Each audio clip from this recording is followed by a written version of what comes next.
The moment I stepped into our honeymoon villa in Florida, I knew something was wrong, because the silence inside didn't feel peaceful, it felt watched, like the air itself was holding its breath.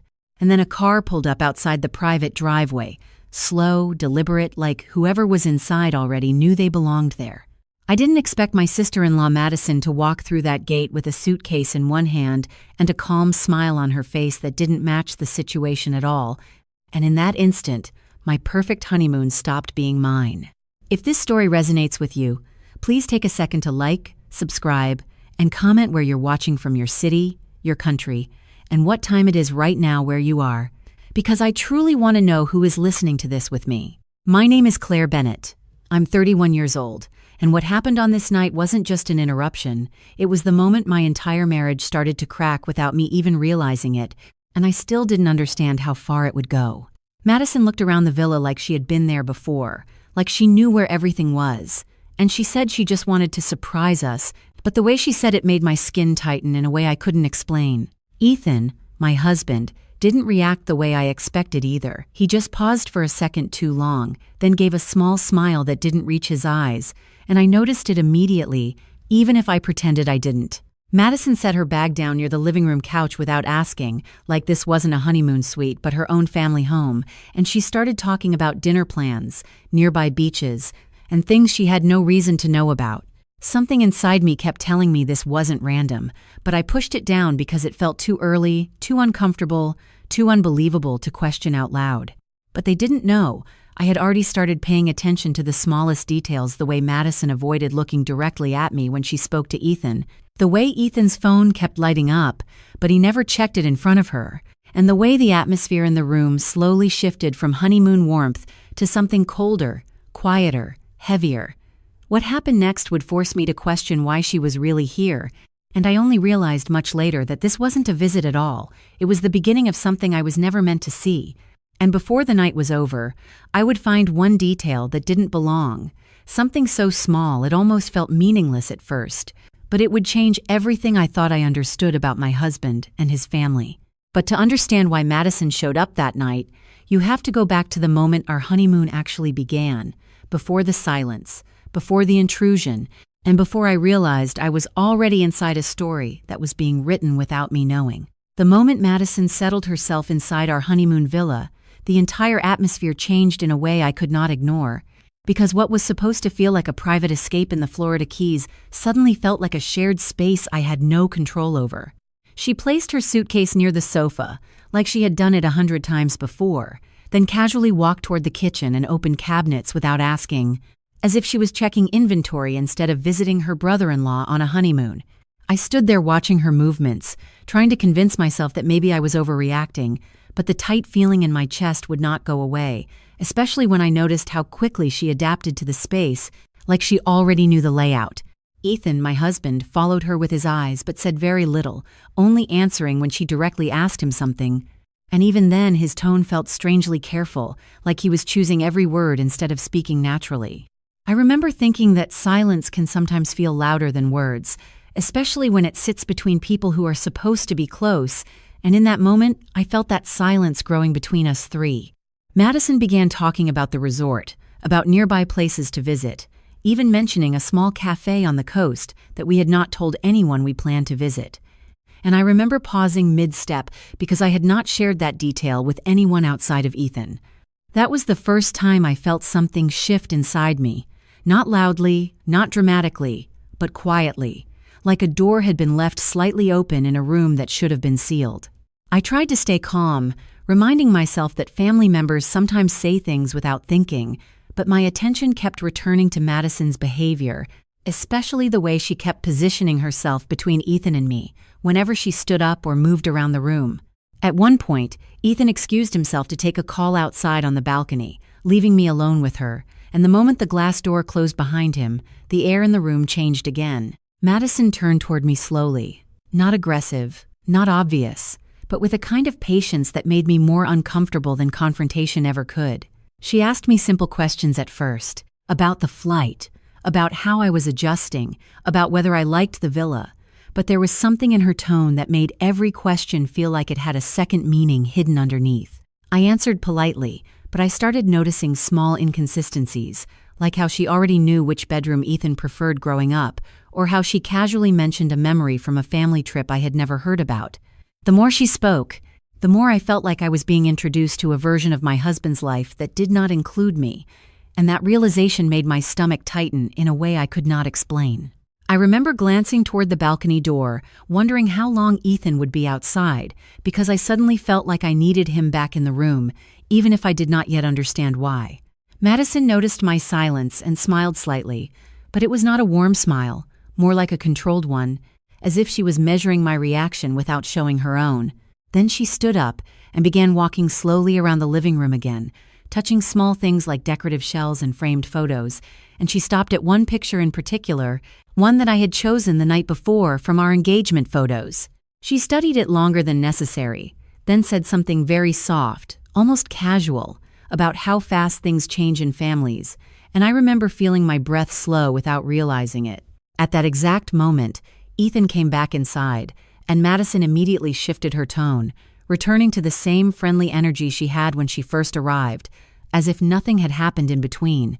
But I had already felt it, that invisible line had been crossed, and I could no longer pretend this was just an unexpected family visit. Something was wrong in a way that did not yet have words, only patterns I could not ignore, and as the evening continued, I started noticing even more details that did not fit together, small cracks in a story I had not yet been told. And what I did not realize then was that every one of those cracks was leading me toward a truth that Madison was carefully protecting, a truth that would not stay hidden for long. The rest of that evening inside the villa felt heavier than I expected, not because anything obvious had happened, but because nothing was normal anymore, and I could feel it in every small movement around me. Madison had taken control of the space in a way that did not require permission, like she had quietly rewritten the boundaries of what this honeymoon was supposed to be. And I kept noticing how she moved through rooms as if she had already been there before. Ethan tried to act relaxed, but I could see it in the way he kept checking his phone and then putting it back down without responding to anything, like he was waiting for something he did not want to explain. I told myself I was imagining tension where there was none, but the feeling would not leave, especially when Madison casually suggested we go out for dinner at a place she knew nearby, even though we had not told her our plans for the night. That was the second time she mentioned something she should not have known, and this time I did not let it pass as coincidence. When Ethan agreed too quickly to her suggestion, I noticed how he avoided looking at me for a moment too long, and that silence between us felt different from simple awkwardness. It felt rehearsed. We ended up leaving the villa just before sunset, driving about 15 minutes to a small waterfront restaurant that overlooked the marina, and Madison acted like she was guiding the entire evening, even sitting first and choosing where we should sit without asking. The restaurant was calm, with soft lighting reflecting off the water, and people talking quietly at tables around us, but I could barely focus on any of it because I was watching Madison more than anything else. She kept leaning into conversations with Ethan, bringing up childhood memories, family trips, small details that made me feel like I was listening to a version of their past I had never been invited into. At one point, she laughed about something only Ethan responded to, and I remember feeling a quiet disconnect, not jealousy exactly, but something closer to confusion, like I was sitting outside a circle I thought I belonged in. I excused myself to the restroom to breathe for a moment, and when I stood in front of the mirror, I noticed my expression was tighter than I expected, like I had been holding myself still for too long. When I came back, Ethan and Madison had shifted slightly closer in conversation, and the tone between them had changed just enough that I felt it immediately, even before I understood why. I sat down again and tried to focus on the meal, but then I noticed Madison's phone on the table, screen facing up, lighting up with a message preview that caught my attention without meaning to. It was a name I did not recognize, followed by a short message that referenced timing and confirmation, and something about her not suspecting anything yet. I did not react immediately, but I felt my hand stop mid-movement, and I looked up slowly, watching Madison continue talking as if nothing had happened. My mind started connecting details I had ignored earlier, like how she had known our itinerary, how easily she had entered our space, and how Ethan seemed almost prepared for her presence instead of surprised by it. When I finally asked a simple question about who was messaging her, she smiled and locked her phone without answering directly, saying it was just family things, but her tone did not match her words. Ethan shifted in his seat at that exact moment, and for the first time that evening, he looked uncomfortable in a way that was impossible to miss. I felt the air between us tighten, not loudly but steadily, like something was being pulled into place that I could not see yet. The drive back to the villa was quiet, and no one tried to fill the silence, which made it even louder, and I kept replaying every detail in my mind, trying to find where things had started to go wrong. When we arrived, Madison went straight inside like she belonged there, leaving me standing outside for a second longer than necessary, and Ethan paused beside me but did not say anything until she was already inside. That was when he finally spoke in a low voice, asking me not to overthink things, but the way he said it only made me overthink more. And as I stood there watching the villa lights glow through the glass doors, I realized that whatever Madison had come here for was not over yet.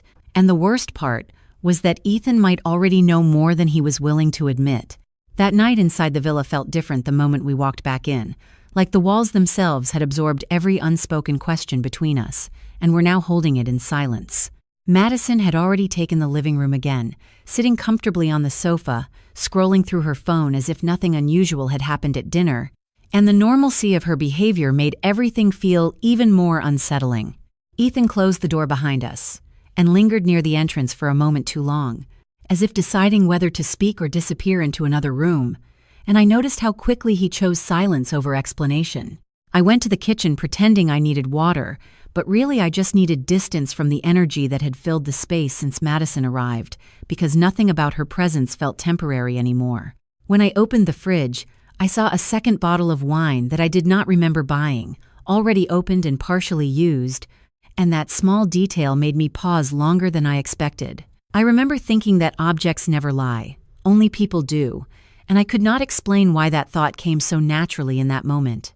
Madison appeared behind me without making a sound, asking if I needed help, and I turned slightly too fast, surprised by how close she was standing. She smiled politely, but her eyes were studying me in a way that felt careful, almost analytical, like she was measuring how much I had already noticed. I asked her casually how long she planned to stay, trying to keep my voice steady, and she tilted her head slightly before answering that she was not sure yet, that it depended on a few things. That answer should have been simple, but the way she said it made it feel like there were conditions attached that I had not been told about. Ethan entered the kitchen just as the tension started building, and for a brief second, all three of us stood there without speaking, as if no one wanted to be the first to define what this situation actually was. Madison eventually broke the silence by suggesting we all sit outside near the pool, saying the night air would help us relax, and again Ethan agreed immediately, too quickly, without hesitation. Outside, the pool reflected the villa lights in soft ripples, and the sound of distant waves mixed with quiet wind, but even the peaceful setting could not erase the feeling that something was being staged around me. Madison sat closest to Ethan again, positioning herself naturally, almost instinctively, while I remained slightly apart, watching instead of participating. She began telling a story about a past family situation, but as she spoke, I started noticing contradictions, small inconsistencies in timing and detail that did not match anything Ethan had ever told me before. I turned toward him at one point, asking gently if he remembered what she was describing, and he hesitated for just a fraction of a second before saying yes, but his voice lacked certainty. That pause was small, almost invisible, but it stayed with me longer than the words themselves. I excused myself again, walking a few steps away from the pool area into the darker part of the garden where the lights did not reach, and I took out my phone without fully knowing why. I opened our shared messages, scrolling back through our honeymoon planning, and that was when I noticed something I had missed before. A message thread between Ethan and an unknown number with brief exchanges that referenced timing, arrival, and keeping it normal.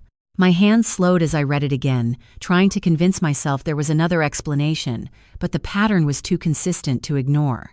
When I returned, Madison was standing now, instead of sitting, looking out toward the water, while Ethan remained still, watching her rather than me. I approached slowly and asked directly what exactly was going on, and the way both of them reacted at the same time told me more than any answer could have.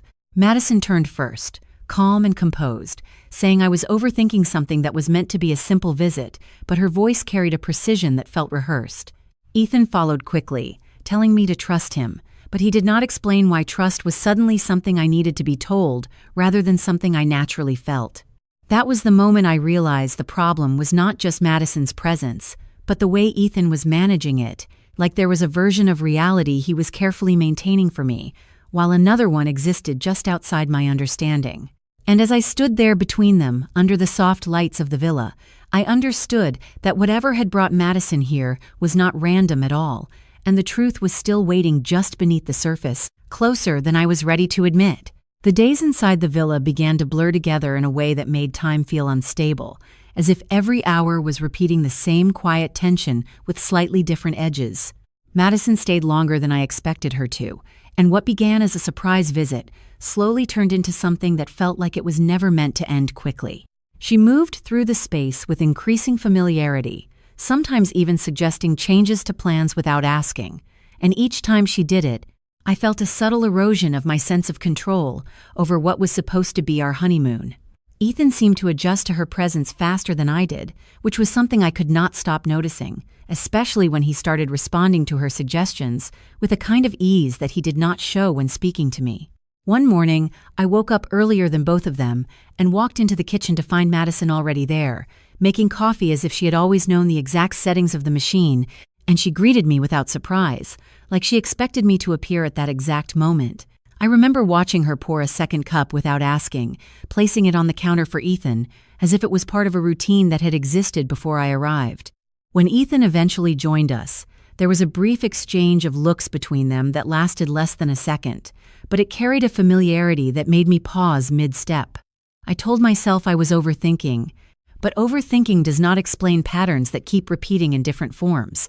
Later that morning, Madison suggested we take a boat ride along the coast, saying she had arranged something simple and private, and again Ethan agreed without hesitation, even though I had not been included in the planning. During the boat ride, the water was calm and the sun reflected off the surface in soft flashes, but the atmosphere between us was anything but calm. Madison sat closest to the front, speaking confidently with the captain as if she had done this before, while Ethan stood beside me but kept glancing toward her instead of the view. At one point, I asked Ethan quietly if he had known about this arrangement, and he answered too quickly, saying it was just something Madison suggested last minute, but his tone felt practiced, like he had already used that explanation before. That was when I noticed something else, a small detail I had missed until then, which was the way Madison referred to certain places on the coastline using names that were not in any brochure or map I had seen. When I asked her about it casually, she smiled and said she had visited the area years ago, but her explanation did not match the confidence she showed in navigating it now. I started paying attention to everything after that, not loudly or dramatically, but quietly, like watching the edges of a picture that refused to stay still. That evening back at the villa, I found Madison alone on the balcony speaking softly on the phone, and when she saw me, she ended the call immediately without explanation. I did not say anything at first, but I noticed how she held her phone slightly tighter afterward, like she had been interrupted during something important. Ethan joined us later, and I watched carefully as Madison repeated parts of her day to him, and I realized she was not just talking, she was updating him, like they were aligning information. That realization made my stomach tighten, because it did not feel like coincidence anymore. It felt like coordination. I waited until later that night, when Ethan was in the shower, and approached Madison directly, asking her again why she was really here, and this time her expression changed slightly, just enough for me to notice. She told me softly that I was imagining patterns that were not there, but her voice lacked the ease it usually carried, and for the first time I saw something else underneath her confidence.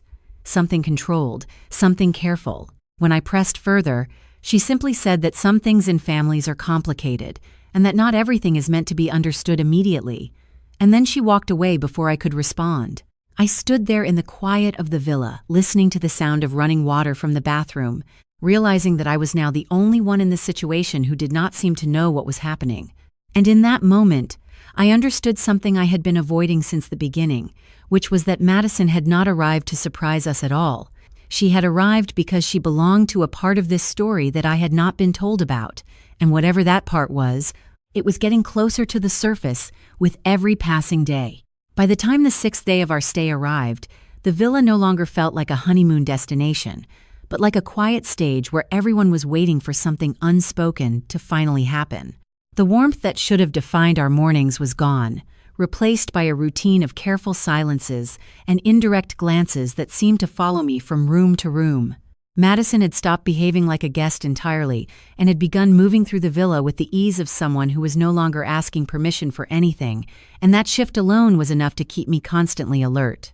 Ethan, on the other hand, had become quieter in a way that was difficult to interpret, not distant exactly, but internally occupied, like part of his attention was always somewhere I could not reach. That morning, I woke up earlier than usual again, and the house was completely still except for the faint sound of the ocean outside the balcony. I walked toward the kitchen and stopped when I saw Madison standing at the counter reading something on her phone with focused attention, her expression completely different from the calm politeness she showed around me. When she noticed me, she immediately locked her screen and placed the phone down, but the timing was too precise to feel natural.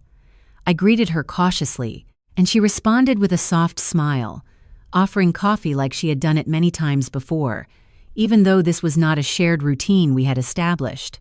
I accepted it, but my mind was already tracking every detail, every inconsistency, every moment that felt slightly misaligned with what she had told me about herself.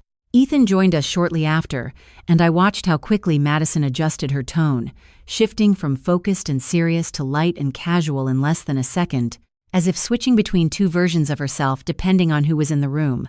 That was when I started to notice something even more unsettling, which was how easily Ethan responded to her presence, not with surprise or discomfort, but with recognition that he never fully explained. I asked him casually during breakfast if he had spoken to Madison before this trip, and he paused just long enough for the silence to feel intentional before saying no, but the hesitation told me more than the answer itself. Later that day, Madison suggested we visit a local marina office to confirm some activity reservations, and Ethan agreed again without question, even though I had not heard any mention of reservations before. At the marina, she spoke confidently with staff, using terminology and references that suggested prior knowledge, and I noticed how the staff responded to her with familiarity rather than confusion.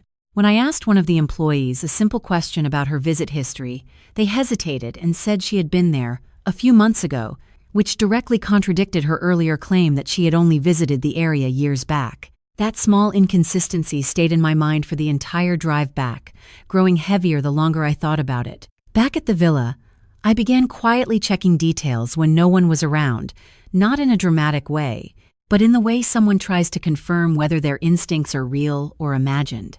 I found an old receipt in the kitchen drawer from a nearby hotel dated just a few months earlier, and the name on it was partially visible but not enough for me to fully understand its significance. When I mentioned it casually during dinner, Madison quickly changed the subject, and Ethan did not react at all, which was the most concerning part of the entire exchange. That night, I stayed awake longer than both of them, sitting in the dark living room listening to the sound of distant waves, replaying every moment from the past days, like pieces of a puzzle that refused to align. I started to understand that Madison was not improvising anything. She was operating with knowledge that had been established long before she arrived, and Ethan's silence was not ignorance, but restraint. The realization did not come all at once, but in fragments that slowly connected until I could no longer ignore the pattern forming in front of me. And as I sat there alone in the quiet villa, I understood that the truth was not something I would stumble upon by accident anymore. It was something I would have to actively uncover, piece by piece, no matter how uncomfortable the answers might become. That night, I could not sleep at all, because the silence inside the villa had changed its shape again, becoming something heavier, something that felt less like calm and more like anticipation. Ethan had already gone to bed earlier than usual, claiming he was tired, but the way he avoided looking at me before walking upstairs told me it was not simple exhaustion. Madison stayed in the living room longer, sitting under the dim light with her phone in her hand, scrolling slowly without expression, and I noticed how she never seemed distracted the way normal guests would be in a place like this. I stayed in the kitchen pretending to clean up, but in reality I was watching her own reflection in the glass cabinet door, trying to understand what kind of presence she really carried into our lives. At around midnight, she finally stood up and walked toward the hallway, and instead of going to her room immediately, she paused near the staircase, as if listening for something. That pause lasted only a few seconds, but it felt deliberate, like she was confirming that everything in the house was exactly as expected. I did not move at first, but when she disappeared upstairs, I quietly followed after a short delay, keeping my steps slow so the floor would not creak. I stopped near the guest room where she had been staying and noticed a faint light under the door, even though I was certain she had turned everything off earlier. I stood there for a moment, trying to decide if I should walk away, but then I heard her voice inside, low and controlled, speaking on the phone. I could not hear every word clearly, but I caught fragments that made my stomach tighten, references to timing, confirmation, and something about her still not knowing.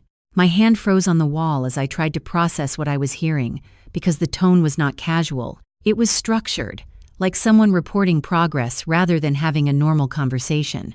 Then suddenly there was silence, followed by the sound of the phone being placed down, and I quickly stepped away before she opened the door. I went back to the kitchen and sat down without turning on the lights, trying to steady my breathing, because everything I had been sensing finally felt like it had weight. The next morning, I decided I could no longer ignore the inconsistencies. So I waited until Ethan went outside to make a call and approached Madison directly while she was alone in the living room. I asked her calmly, without accusation, why she had really come here, and for the first time, I saw a small shift in her expression that she could not fully hide. She responded quickly, saying I was reading too much into simple things, but her voice had a sharper edge than before, as if the question itself was dangerous to her. I told her I had heard her phone call the night before, and for a brief second, she stopped moving entirely, just staring at me without blinking. That silence lasted long enough to feel like a gap opening between two versions of reality, and in that gap I realized she was carefully deciding what to say next. When she finally spoke, she repeated that I misunderstood, but she did not deny the call directly, and that absence of denial was louder than any explanation. I took a step closer and asked her to tell me the truth, not what she wanted me to believe, and she looked past me toward the hallway before answering that some situations are not as simple as they appear. That answer did not comfort me. It only confirmed that there was something structured beneath everything happening around us, something that had already been in motion before I ever stepped into this honeymoon. Later that afternoon, I noticed Ethan standing outside on the balcony for a long time, not talking, just watching the ocean with a fixed expression that made it clear he was thinking about something far away from me. When he came back inside, I asked him directly if Madison had been here before this trip, and this time he did not answer immediately, which told me everything I needed to know before he even spoke.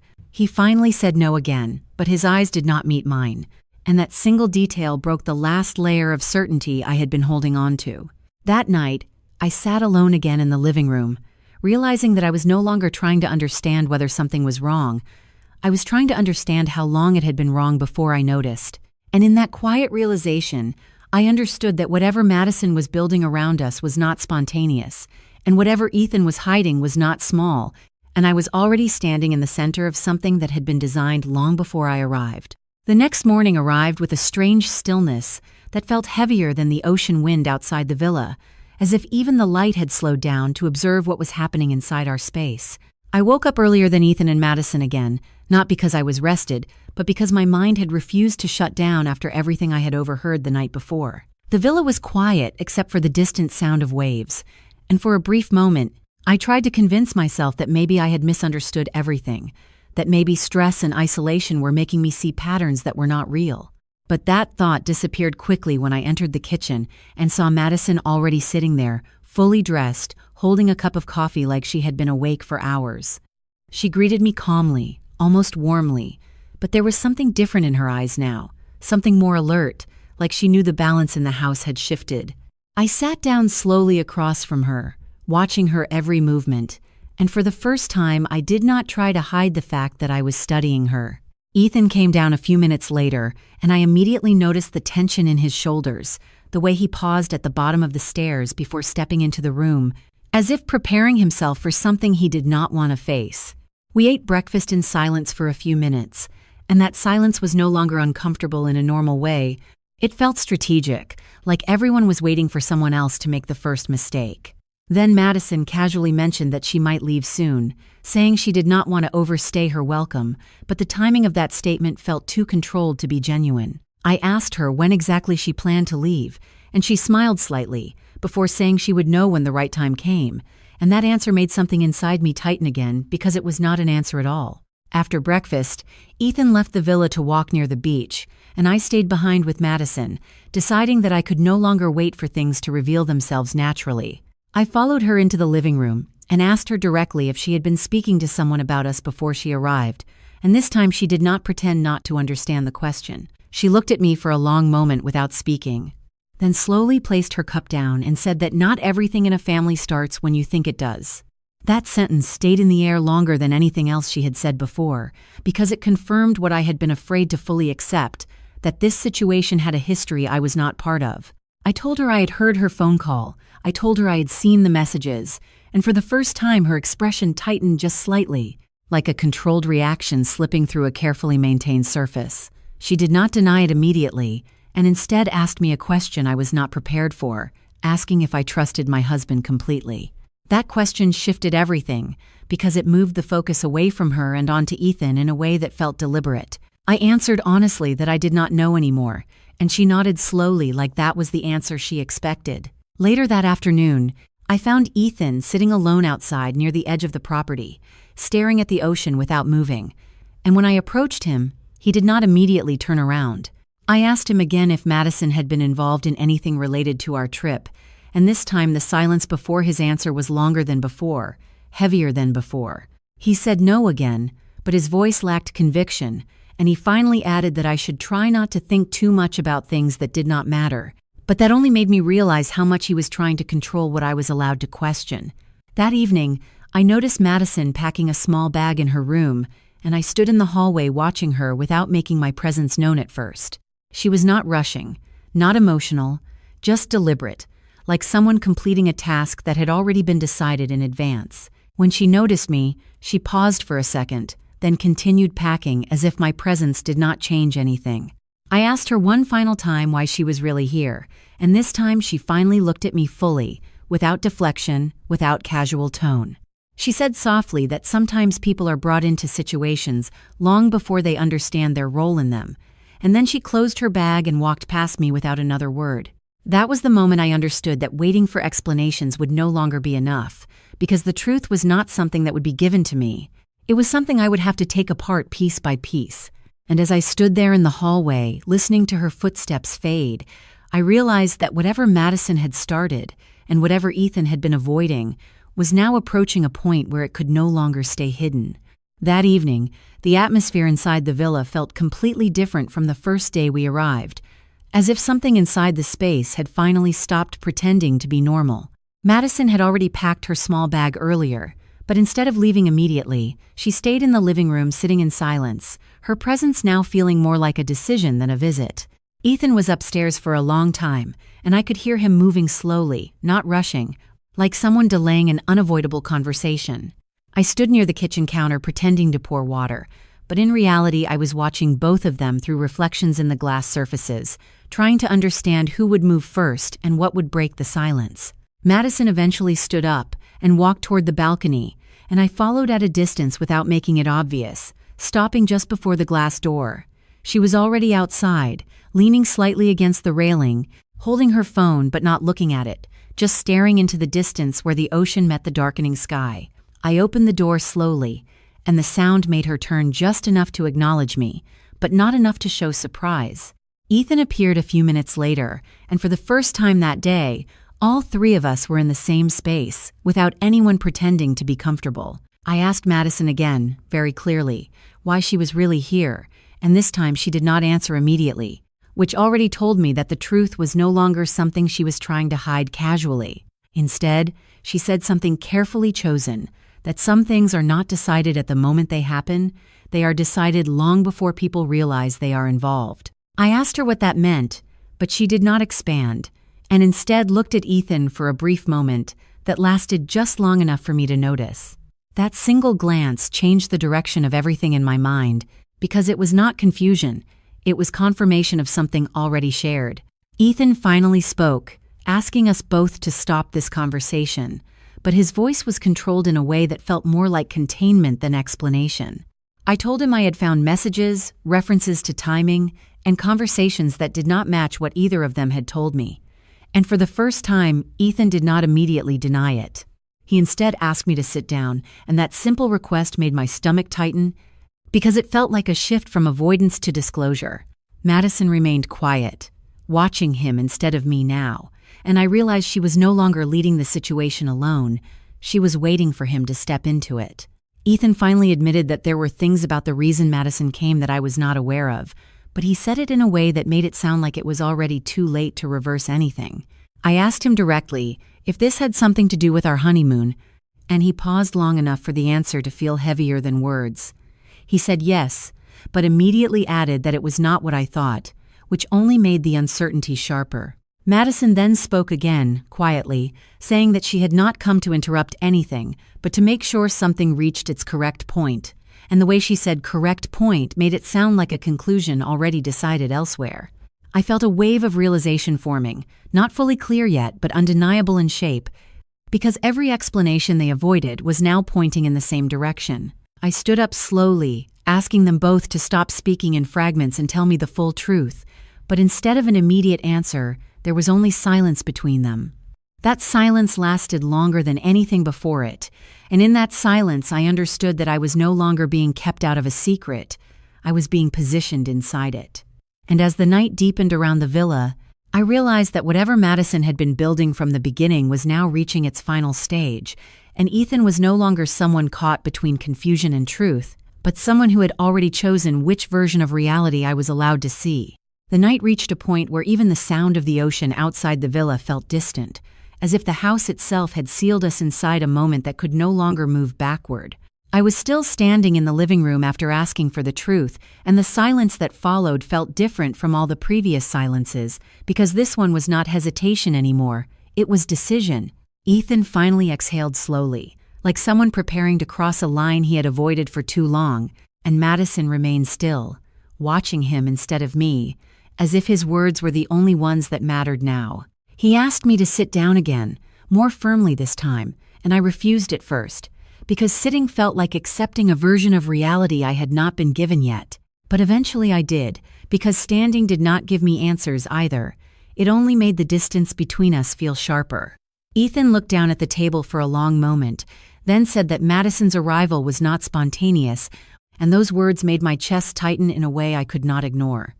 I asked him what he meant, and he hesitated again, but this time there was no attempt to redirect or soften it. Madison finally spoke, saying quietly that she had been asked to be here, and that she was not acting alone in any of what was happening. I immediately turned to Ethan, because that single sentence changed the structure of everything I thought I understood, and he did not deny it. Instead, he said that certain arrangements had been made before the honeymoon even began, arrangements involving timing, presence, and observation. And I felt the floor beneath those words become unstable. I asked him why I was never told, and his answer came slowly, saying that telling me would have changed how I experienced everything, as if that justified the absence of truth. Madison then added something that made the air feel even heavier, explaining that her role was never to disrupt, but to observe what would naturally reveal itself under specific conditions. I felt my hands go still in my lap as I listened, because nothing about that explanation made me feel included, only positioned, like I had been placed inside a scenario without consent. I asked them both if this meant our honeymoon itself had been designed around this situation, and neither of them answered immediately, which was enough confirmation on its own. Ethan finally admitted that parts of the trip were arranged with intention beyond romance, and that certain visits, including Madison's, were connected to expectations that had not yet been fulfilled. I asked what expectations, but he shook his head slightly, saying that it was not something he could fully explain in a single conversation, which made it feel even more distant and controlled. Madison looked down at her phone again, then back at me, and said that sometimes truth is not revealed through words, but through what people choose to do when they think no one is watching. That sentence stayed with me because it did not clarify anything. It only suggested that I had already been part of something without realizing it. I stood up slowly, feeling a strange mix of confusion and clarity at the same time, because while I still did not have full answers, I could finally see the shape of what had been surrounding me since the beginning. Ethan asked me not to react too quickly, saying that everything was still unfolding, but I realized then that unfolding meant I was already inside the middle of it, whether I agreed or not. Madison finally picked up her bag, saying she would leave in the morning, and there was no emotion in her voice, only completion. I watched her leave the room without stopping her, because stopping her would not have changed the fact that something irreversible had already been set in motion. And as I sat there in the quiet after both of them had gone, I understood that the real question was no longer why she came, but what part of my life had already been rewritten before I ever noticed it happening. The morning after Madison said she would leave, I woke up before sunrise and realized the villa felt emptier, but not in a way that brought relief, more in a way that left too much space for thoughts I had been avoiding. Ethan was still asleep upstairs, and for the first time in days, I felt a strange hesitation about waking him because I was no longer sure what version of him I would be speaking to. I walked slowly through the living room, noticing how carefully everything had been left behind by Madison, as if her presence had never been emotional but procedural, like she had completed a task rather than participated in a visit. On the kitchen counter, I found a folded piece of paper that I was certain had not been there the night before, and for a moment I just stood still, staring at it without touching it. When I finally opened it, there were only a few lines, short and precise, mentioning confirmation, completion, and something that referred to final observation. My hands tightened around the paper because it did not read like a message meant for me. It read like a report, and that realization made my stomach drop in a way I could not immediately process. I heard footsteps behind me and turned quickly, expecting Ethan, but it was him standing at the bottom of the stairs, already watching me. He asked what I was holding, and I showed him without speaking, and the moment he read it, his expression changed in a way I had not seen before, not confusion, but recognition. I asked him again, this time more directly, what exactly had been observed and who was involved in it, and he took longer than usual to respond. He finally said that certain decisions had been made outside of our awareness, involving family expectations that extended beyond this trip, and that Madison's role had been to confirm outcomes rather than influence them. I asked him why I was never told any of this, and he said something that stayed with me more than anything else, that I was never meant to feel like I was being tested. That sentence did not comfort me. It only confirmed that there had been a structure around my life that I had not been allowed to see. Madison's absence in the house felt even heavier now, because without her physical presence, the meaning of everything she had done became more difficult to ignore. I sat down at the table while Ethan remained standing, and for the first time I noticed how tired he looked, not physically, but emotionally, like someone who had been carrying something longer than he was willing to admit. I asked him if he had agreed to this before we came here, and he did not answer immediately, which was an answer in itself. When he finally spoke, he said that there were conversations I was not part of, discussions between people who believed they were protecting something important, and that my experience of this honeymoon was always going to be shaped by those decisions. I felt a wave of frustration rise, not loud, not explosive, but steady, because every explanation seemed to move responsibility further away from anyone directly in front of me. I asked him if he understood how that made me feel, and he nodded slowly, but he did not deny anything anymore. Instead, he said that sometimes understanding arrives after the moment it matters most, and that I was now closer to understanding than I had been before. I stood up again because sitting made everything feel too contained, and I walked toward the window looking out at the ocean, trying to find something stable in the movement of the water. Ethan followed but stayed a few steps behind me, not interrupting, and that distance felt symbolic in a way I could not ignore anymore. I told him that I was tired of being kept inside explanations that always arrived too late, and he said quietly that the process was not finished yet, that there was still one part I had not seen. That statement made my attention sharpen instantly, because it suggested that everything so far had only been partial. I asked him what he meant, but instead of answering directly, he looked toward the table where the paper still lay, and I understood that whatever Madison had been doing was not isolated. It was connected to something larger that had already been set in motion before I arrived. And as the morning light slowly filled the villa, I realized that I was no longer waiting for truth to appear. I was standing in the middle of a structure that was still unfolding around me, and I had not yet seen its final shape. In the days after Madison left the villa, everything felt strangely quiet, but it was not the kind of quiet that comes from peace. It was the kind that comes after a truth finally stops hiding. Ethan and I stayed in Florida for 2 more nights, but we barely spoke beyond necessary words, as if both of us were trying to understand the shape of something that had already changed between us. The ocean outside still looked the same, the sun still rose in the same way, and the villa still stood perfectly still on the edge of the coast, but nothing inside me felt unchanged anymore. When we finally flew back to our home in California, I remember sitting by the airplane window, watching the clouds move beneath us and realizing that for the first time in a long time, I was no longer trying to convince myself of anything.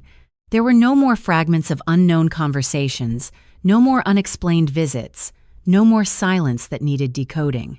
What remained was clarity, even if it was not the kind of clarity that felt comfortable. Ethan and I did not end things in anger or shouting. There was no dramatic breaking point. Instead, there was a slow acknowledgement that something fundamental had shifted, and neither of us could return to the version of our relationship that existed before the honeymoon. In the weeks that followed, I learned to sit with that truth rather than resist it. Some days were heavy, some days were quiet, and some days felt almost normal, but underneath everything was a new awareness that I could not unsee.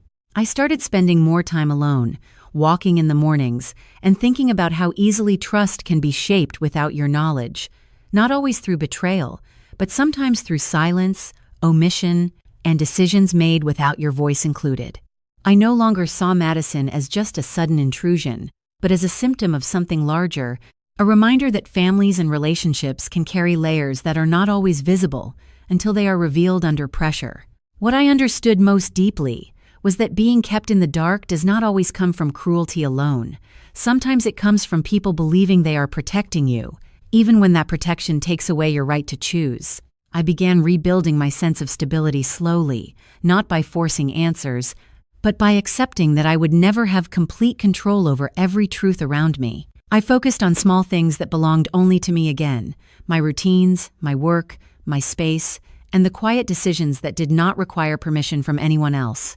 Over time, the emotional weight of that experience became less sharp, but it never fully disappeared. It simply became something I carried with understanding instead of confusion. And in that understanding, I found something unexpected, a kind of calm that does not depend on everything being perfect, but on everything finally being honest.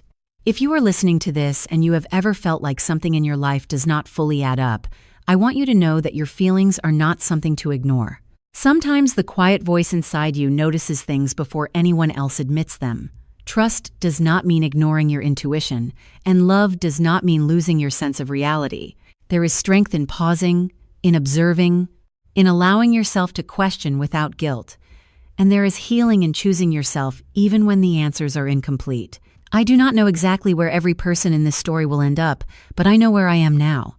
I am no longer trying to fit into a version of life that was written without my awareness. I am learning to stand in my own understanding, even when it is imperfect, even when it is still forming. And maybe that is what this experience ultimately gave me. Not closure in the way I once imagined, but awareness in the way I needed. If this story reached you in any way, take a moment to breathe. Take a moment to listen to yourself. And if you feel comfortable, share where you are watching from and subscribe for more stories like this. Sometimes just knowing you are not alone is enough to start healing something inside. My name is Claire Bennett. I am 31 years old, and the lesson I carry from all of this is simple but lasting. Never let silence speak louder than your own truth.